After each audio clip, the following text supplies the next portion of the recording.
Sira wa lam lan sira annabi muda wa mati zikrillahi temen sedune kelawan ajek niku nglanggengaken kontinu zikir ing Gusti Allah. Jadi kontinu sudahlah setidak-tidaknya setiap hari aja sampai zikir nika ya nek naksabandi ya gak boleh kurang 300 pura nika. Swidak misalnya, tapi diresapi saestu lek zikir. Adi kan apa yo sapi ngono niku, tapi gak ada pengaruh.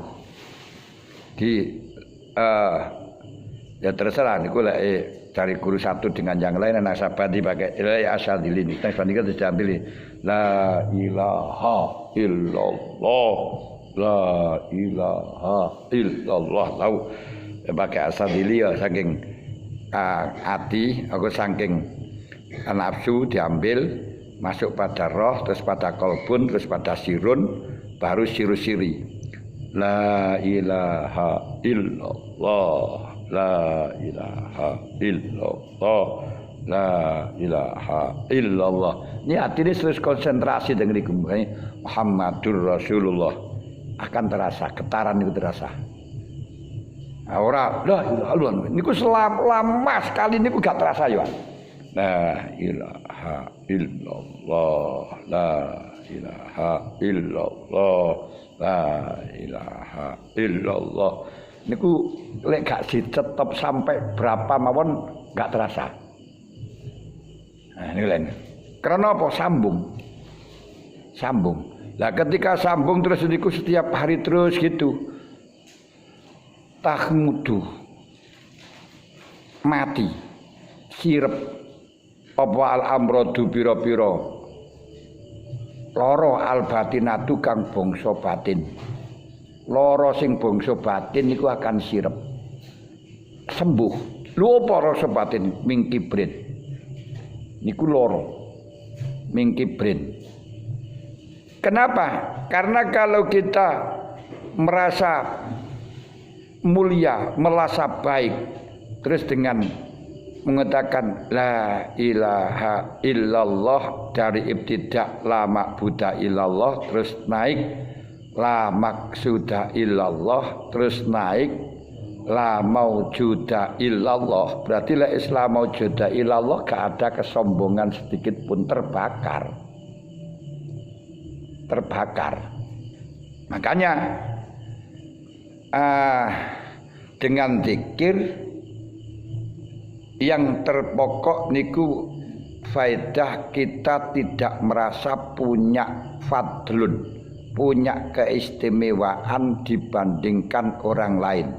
Niku jenenge lek ten ahli tasawuf disebut dengan fityah.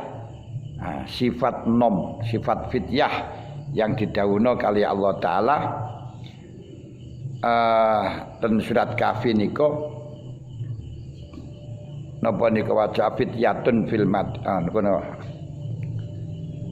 innahum lafityatun amanu bi rabbihim wazidnahum huda warabatna ala qulubihim iz qamu faqalu rabbuna rabbus samawati wal ard lan nad'u min dunihi ilahal laqad qulna idzang syatata ha ulai qaumun takhadhu min dunihi aliyah laula ya'tuna alaihim bisultanin mubin. Ashabul Kahfi kali Allah dikai gelar fityah. Duh, kenapa kok dikasih gelar fityah? Dia tidak keluar dari ahlinya, keluar dari keluarganya, meninggalkan keluarga, harta, kekuasaannya demi menuju kepada Allah Ta'ala. Mulanya orang yang mau meninggalkan urusan dunia, keluarga dan sebagainya untuk Allah saja, ini namanya fityah. Kemudian warobatna ala qulubihim, hatinya disambung di antara satu dengan yang lain sehingga selalu mementingkan urusan orang lain, selalu tidak merasa dia lebih baik daripada orang lain. Mereka robatna ala qulubihim. Kenapa? Idza qalu rabbuna rabbus idza qamu wa qalu rabbuna. Karena dia telah bangun mengatakan rabbuna rabbus samawati wal ard. Kalau dia sudah mengatakan rabbuna rabbus samawati wal ardi, sing ngatur kita niku adalah sing ngatur langit lan bumi niku Gusti Allah. Berarti kita tidak punya keistimewaan, tidak ada kelebihan satu dengan yang lain, karena keseluruhan itu sesuai dengan aturan Allah. Lha ngene kan yo malih ilang dengan adanya sombong itu niku. Nah, jadi kalau kita tahu Rabbuna Rabbus Samawati dengan hilang la ilaha illallah la maujuda illallah krana sing ngatur kabeh Gusti Allah, kita kan tidak sombong. Nah, penyakit sombong, penyakit ujub, yaitu merasa dirinya bisa, merasa dirinya mulia, merasa dirinya punya keahlian. Itu penyakit yang paling sulitnya penyakit dihilangkan. Jadi penyakit sing paling angel tambanani yaitu ketika nafsu kita merasa lebih mulia daripada orang lain, merasa punya keistimewaan, bangga dengan kemampuan. Ini jenenge ujub. Lah itu bisa hilang dengan cara mudawamati zikrillah. Kita eling kabeh tek pangeran, kabeh sing ngatur pangeran, kabeh di kekuasaan pangeran. Qalu rabbuna rabbus samawati wal ard lan nad'u min dunihi ilahan. Saya tidak akan mentuhankan selain Allah. Laqad qulna idzan syadata haula'i qaumun takhadhu min dunya aliyah laula ya'tim alaihim bisultan. Bisa akhirnya kayak enek kekeluarga sultan tidak apa-apa. Kita tidak bisa mampu kepada Allah lek gak dikasih kekuasaan karo Gusti Allah. Berarti kemampuan ibadah, kemampuan taat ini hanya kekuasaan dari Allah, sehingga kita tidak bisa untuk riya, tidak bisa untuk ujub, tidak bisa untuk sombong. Kenapa? Karena itu bisultan, kekuasaan nih Allah. Kalau Allah diambil, ya sudah. Tidak bisa sombong, tidak bisa ujub, tidak bisa riya. Kenapa? Karena orang yang kau anggap jelek mungkin itu lebih baik daripada kamu. Karena orang yang tidak ibadah pun sekarang bisa dibalik oleh Allah, akhirnya menjadi ahli ibadah. Kau tidak menjadi ahli ibadah, akhirnya kita nggak bisa kan sombong.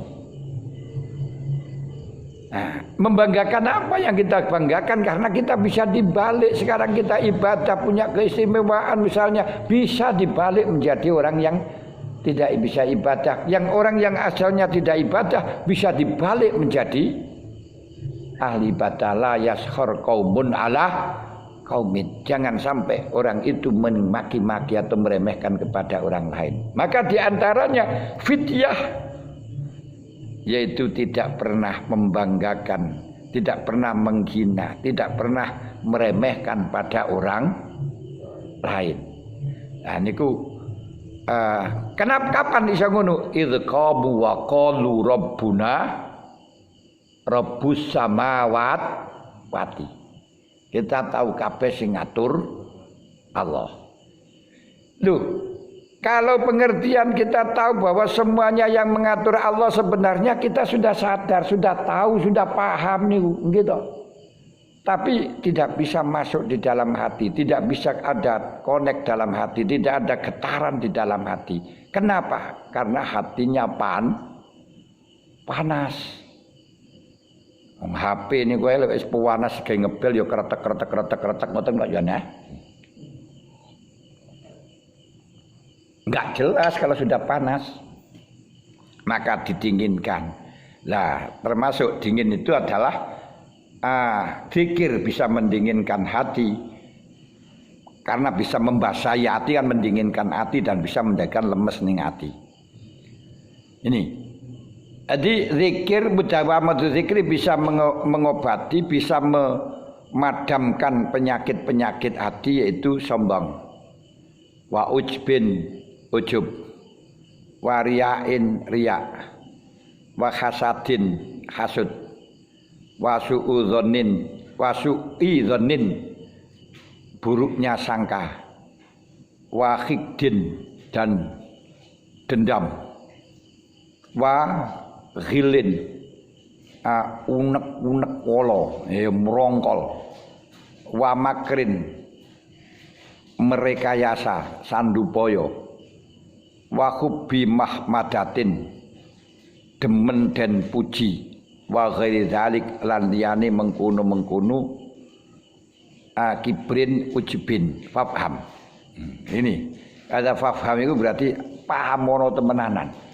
Dengan zikir bisa memadamkan sifat kesombongan, memadamkan sifat ujub, yaitu orang yang mengagumi kemampuannya, orang yang mengagumi kemampuannya, merasa punya kehebatan. Ini karena tidak kenal kepada Allah, tidak tahu bahwa semuanya itu di tangan Allah. Kalau tahu itu di tangan Allah, kehebatanmu itu bisa diambil seketika. Lah wong cerdas saya apa niku terus dadekno kentir pembuluh darahe pecah plek langsung ya wis kentir, memori semuanya habis hilang. Lho niku lho. Nah, nek kita tahu semuanya biadillah, gak akan pernah kita ujub. Lek wis gak ujub wariyain, gak akan pernah pamer. Kenapa? Kalau kita tahu sing bales Gusti Allah, sing nyiksa Gusti Allah, manusia tidak akan pernah bisa bales apapun. Kau dikatakan baik oleh orang, tidak ada faedahnya sama sekali. Masih kok kayak api apa terus merung, wah baik sampean. Apa lek kok diarani baik terus warek ya ora kan. Luwe ya panggah luwe.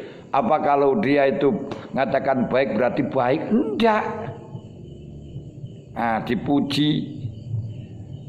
Kalau dia yang memuji, apakah apa yang dipuji oleh dia terus di hadapan Allah bagus? Ya tidak. Tidak. Padahal inna akramakum indallahi atqakum. Aniku. Suudzon. Kita selalu suudzon, selalu prasangka jelek. Ini karena dalam hati mempunyai kekhawatiran kehilangan. Karena dalam hati mempunyai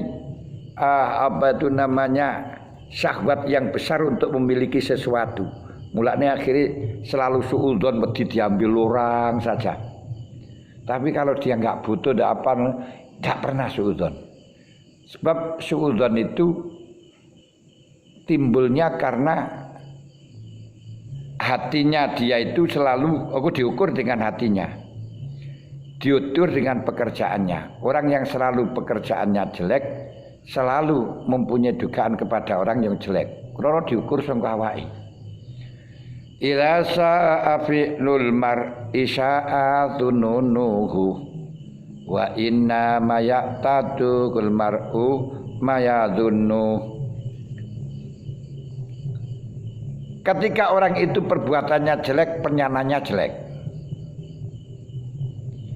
Karena ketika perbuatannya itu seorang jelek, idza sa'adunnu wa inna ma ya'tadul mar'u ala ma yadhunnu. Yang dibiasakan seseorang sesuai dengan penyananya niku lho. Ya penyanane elek niku berat. Lek wong niku biasa ya api ati nang masjid, kadang-kadang wah iku wong arep nang masjid ya ngoten. Kalau dia itu biasanya kalau malam keluar untuk nonton, wah iku cacah ya kate nonton. Ya ngoten ya. Kenapa? Karena perbuatannya jelek. Lah orang yang perbuatannya jelek ya disebabkan gak tahu zikir nang pangeran. Wa khikdin, wa khilin, wa makrin, wa makhbi mahdatawis.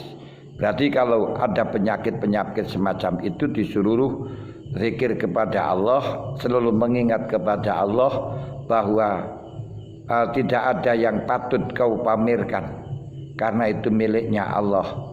Yang tentunya kalau kamu pamerkan padahal itu miliknya Allah, Allah akan murka. kalau tidak ada rasa hasud, orang itu hasud, tidak suka orang lain mempunyai kenikmatan dikarenakan dia ingin menjadi orang yang dianggap baik.